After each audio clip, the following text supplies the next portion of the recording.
Hello friends, नमस्कार and welcome to समाधान। साथियों, उम्मीद है कि आप सब अच्छे होंगे और स्टडी आपकी अच्छे से चल रही होगी।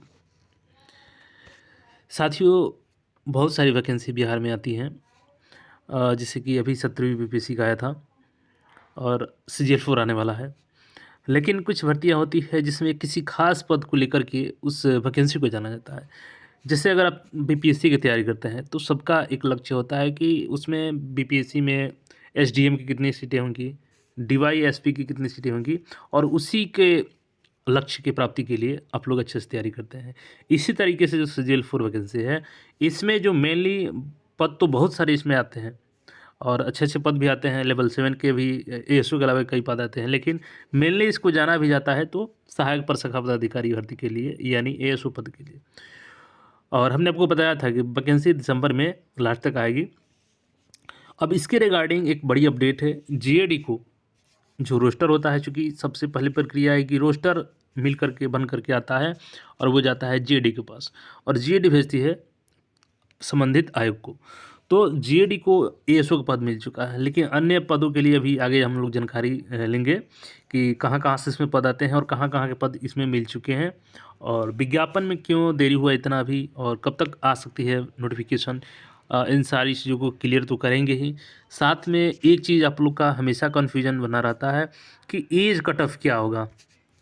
ये बड़ा फैक्टर है, क्योंकि इससे जिनका खास करके अभी 21 नहीं हुआ है या जिनका लगभग अंतिम एज है, तो वो दोनों कैटेगरी के अभ्यर्थियों के लिए कहीं ना कहीं कन्फ्यूजन क्रिएट हुआ रहता है कि कहीं एज कब से काउंट होगा, तो हम बाहर तो नहीं हो जाएंगे मैक्सिमम एज की वजह से। किसी का लगता है कि एज कब से काउंट होगा, कहीं हमारा 21 साल बाद में तो नहीं ना पूछ रहा है। तो ये सारी चीज़ों को हम लोग यहाँ पे क्लियर करेंगे। साथ ही साथ कितने इसमें पद हो सकते हैं, इसको भी लेकर के बात करेंगे। किसी भी भर्ती के लिए पदों का क्रिएट होना, उसमें प्रमोशन से सीटें खाली होना, ये एक निरंतर प्रक्रिया होती है। एक रेगुलर प्रोसेस के तहत ही वैकेंसी क्रिएट होती है और संबंधित आयोग को उसको रोस्टर क्लियर करके भेजा जाता है कि किस कैटेगरी में कितने सीटें हैं। इसके पूर्व में इसका जो रजिस्टर है वो 65% पर तैयार किया गया था, लेकिन बाद में देखेंगे कि अभी वर्तमान में सुप्रीम कोर्ट में मामला चल रहा है बिहार रिजर्वेशन पॉलिसी को लेकर के, और उस पर जो भी फैसला होगा वो, चाहे वो जैसे कि बीपीएससी 17वीं की वैकेंसी हो गई, या इसके अलावा देखिएगा तो TRE 3 की वैकेंसी होगी, ये सभी वैकेंसी प्रभावित होंगे। अगर उसमें 50% रिजर्वेशन को ही वैलिड किया जाता है तो तब तो ये इसमें कोई दिक्कत नहीं होगा, क्योंकि ऑलरेडी अब 50% के अनुसार ही सारी भर्तियाँ हो रही है। लेकिन अगर सुप्रीम कोर्ट 65% रिजर्वेशन को वैलिड कर देता है, देन उस कंडीशन में रिजर्वेशन में परिवर्तन होगा और सारी वैकेंसियाँ परिवर्तित होंगी, जो भी 65% के बाद भर्ती आई है।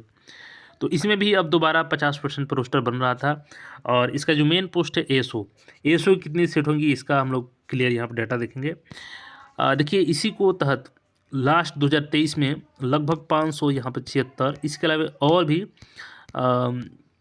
150 से 200 के प्लस में सहायकों का प्रमोशन किया गया था, यानी एएसओ का प्रमोशन किया गया था एसओ में, सहायक प्रशाखा पदाधिकारी का प्रशाखा पदाधिकारी में। देखिए यहाँ पे जो पहला PDF है, इसमें 576 लोगों का प्रमोशन किया गया था, तो ये सारी सीटें वैकेंट हुई थी। चूँकि इसके पहले क्या है कि बिहार में प्रमोशन को लेकर के अभी सुप्रीम कोर्ट में जो मामला चल रहा है, जिसमें SC/ST केस का मामला है, प्रमोशन में उनकी जो रिजर्वेशन है उसको लेकर के, तो बिहार की सारी प्रमोशन रुकी हुई थी। और यही कारण है कि देखेंगे कि 68 में एसडीएम का सीट नहीं था, 69 में एसडीएम का सीट नहीं था, 67 में था। तो अभी जो बिहार सरकार ने एक फ़ैसला लिया कि टेम्प्रोरी बेसिस पे प्रमोशन करने का फैसला लिया, और इसी का फलाफल हुआ कि लगातार पदें क्रिएट हुई। और देखेंगे कि 17वीं बीपीएससी में रिकॉर्ड स्तर पर वैकेंसी आई, जिसमें एसडीएम के 200 प्लस सीटें हैं। हालांकि इसमें लास्ट में सर्वर प्रॉब्लम को लेकर के लगभग 80 से 85 हज़ार अभ्यर्थी वो सीधे सीधे बाहर हो गए, यानी उनको मौका ही नहीं मिला अपनी परीक्षा देने का और अपनी प्रतिभा दिखाने का। तो इसलिए भी आप, चूँकि वो कहीं ना कहीं डॉक्यूमेंट्स उनके पास नहीं था, तो वो लास्ट में फॉर्म भरने वाले थे कि डॉक्यूमेंट्स तैयार करके भर लेंगे। आपको CGL4 को लेकर के सारे डॉक्यूमेंट्स रेडी रखना है, इसीलिए आपको पहले अपडेट दिया जाता है कि आप पहले से तैयार रहें। अब बात करें साथियों कि एएसओ की कितनी सीट है इसमें, तो देखिए एएसओ का रोस्टर क्लियर हो चुका है, जीएडी के पास मिल भी चुका है। और बात करें तो 1000 प्लस, जैसा कि पूर्व में अनुमान लगाया जा रहा था कि 800 से 900 प्लस एएसओ की सीट हो सकती है। लेकिन गुड न्यूज़ ये है कि इस बार आपका जो पद है वो ठीक-ठाक संख्या में है और 3 डिजिट में वैकेंसी आपका ये 4 डिजिट में एंटर कर चुका है, यानी कि 1000 प्लस ये वैकेंसी होने वाली है। यानी कि 3000 से 4000 में 4 डिजिट में ये वैकेंसी चला गया है। और लगभग बात करें तो यही 1100 के आसपास जाएगा, मतलब 1100 में वही कम मान सकते हैं, जैसे 1070 के आसपास ये एएसओ का सीटें हो जाएंगी लास्ट में बढ़ करके। तो एएसओ के लिए सबका लक्ष्य होता है और एएसओ का लगभग 1070 के आसपास वैकेंसी होंगी ये। अब 70 का मतलब ये नहीं कि एग्जैक्ट 70 ही फिगर होगा, हो सकता है कि इसमें कुछ कम भी हो जाए और कुछ बढ़ भी जाए, लेकिन 1000 से ये तो तय है कि आपका वैकेंसी नीचे नहीं है, क्योंकि वो नोटिफिकेशन में आपका सारा A to Z फिगर आ जाएगा, तब वो कंफर्म हो जाएगा। और देखिए सरकार का एक ही लक्ष्य है कि वैकेंसी ज़्यादा से ज़्यादा संख्या में निकाली जाए।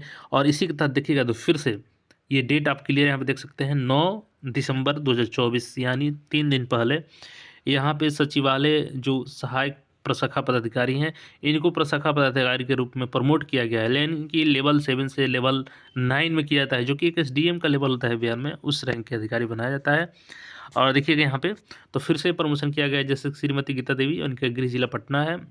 और यहाँ पे देखिएगा तो कोटि क्रमांकिंग का यहाँ पे दिया गया है। और देखिएगा तो सहायक प्रशाखा पदाधिकारी थे ये अभी वर्तमान में, और इनको एसओ ग्रुप में प्रमोट किया गया है, नहीं प्रशाखा पदाधिकारी ग्रुप में। इसी तरीके से देखिएगा तो अन्य नाम दिया गया है। यहाँ से 12 अभ्यर्थियों को, यानी कि जो वर्तमान एएसओ हैं, इनको अब प्रमोट करके एसओ बना दिया गया है। अगेन इनको भी यहाँ पे श्री राकेश रोशन, ये भी वर्तमान में सहायक प्रशाखा पदाधिकारी थे, इनको भी एसओ बना दिया गया है प्रशाखा पदाधिकारी। तो सीटें क्रिएट हो रही है, वैकेंट हो रही हैं, और इसको रोस्टर के माध्यम से गैड के पास धीरे धीरे भेजा जा रहा है। और ये सारी वैकेंसियाँ जब इकट्ठी हो जाएंगी तो इसको भेजा जाएगा बीएसएससी को, और बीएसएससी इस पर नोटिफिकेशन जारी कर देगी, जो CGL 4 के नाम से आपका नोटिफिकेशन होगा। इसी तरीके से देखिएगा सचिवालय सेवा के यहाँ पे और सचिव को उप सचिव में यानी बनाया गया है। तो देखिए लगातार सचिवालय सेवा में प्रमोशन किया जा रहा है ताकि सीटें क्रिएट हो और अधिक से अधिक संख्या में वैकेंसी जारी किया जाए। तो देखिए अब सवाल आता है कि जब एएसओ का पद मिल ही चुका है जीएडी को, तो वो बीएसएससी क्यों नहीं भेज रहा है, वैकेंसी क्यों नहीं जारी हो रही है। देखिए एएसओ जब मानते हैं कि ये वैकेंसी अच्छी है इसमें, लेकिन केवल एएसओ का पद ही इसमें नहीं है, इसके अलावा कई ऐसे पद हैं इसमें जो लेवल 6 के हैं, लेवल 7 के हैं, शामिल किए जाते हैं, जैसे मलेरिया निरीक्षक होगा। तो देखिए ये एएसओ का जो पोस्ट होता है मेनली ये पटना और कमिश्नरी में पोस्टिंग होता है, लेकिन इसके अलावा बहुत सारे पदें होती है जो डिस्ट्रिक्ट लेवल की होती है, और उस रोस्टर में ही टाइम लग रहा है। तो अब उसमें कितना टाइम लगेगा, ऐसा जैसा कि बताया जा रहा है कि अभी 15 से 20 दिन लग सकता है। तो अब 15 से 20 दिन लगने का मतलब ये हुआ कि लगभग 10 दिन, तो आज 11 दिन निकल चुके हैं इस मंथ में।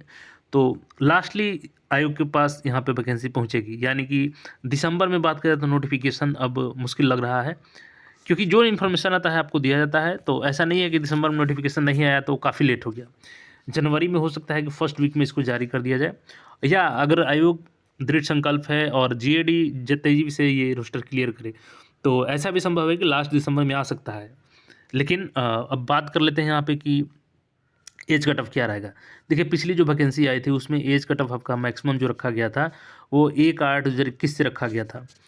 तो इस बार की जो वैकेंसी होगी इसमें आपका एज कट ऑफ जो मैक्सिमम एज काउंट किया जाएगा वो आपका 01/08/2023 से 2022 से, देखिए 2022 से यहाँ पे मैक्सिमम एज काउंट किया जाएगा, यानी कि 2022 के अनुसार अगस्त में आपका मैक्सिमम एज अपने अपने कैटेगरी के अनुसार, जैसे जनरल के लिए 37, ओबीसी SC/ST के लिए ओबीसी के लिए 40 और SC/ST के लिए 42, इससे क्रॉस नहीं करता है तो आप लोग एलिजिबल होंगे।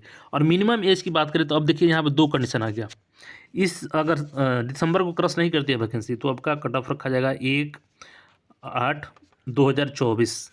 लेकिन अगर वैकेंसी जनवरी के फर्स्ट वीक में भी अगर चली जाती है तो एक और संभावना बन रही है कि आपका एज कट ऑफ 01/01/2025 रखा जा सकता है।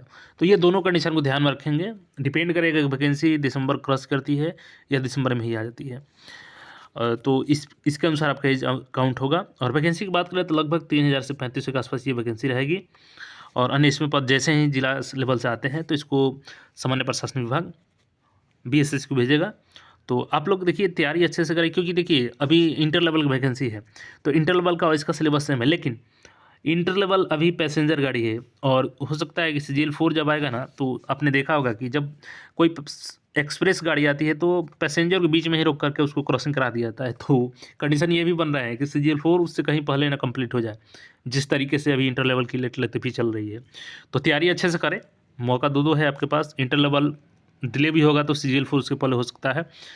तो अच्छे से तैयारी करें। सिलेबस हमने ऑलरेडी बता दिया है, और कोई क्वेरी है तो कमेंट करके पूछ सकते हैं। चैनल पर नए हैं तो चैनल को सब्सक्राइब करके जुड़ जाएँ। धन्यवाद।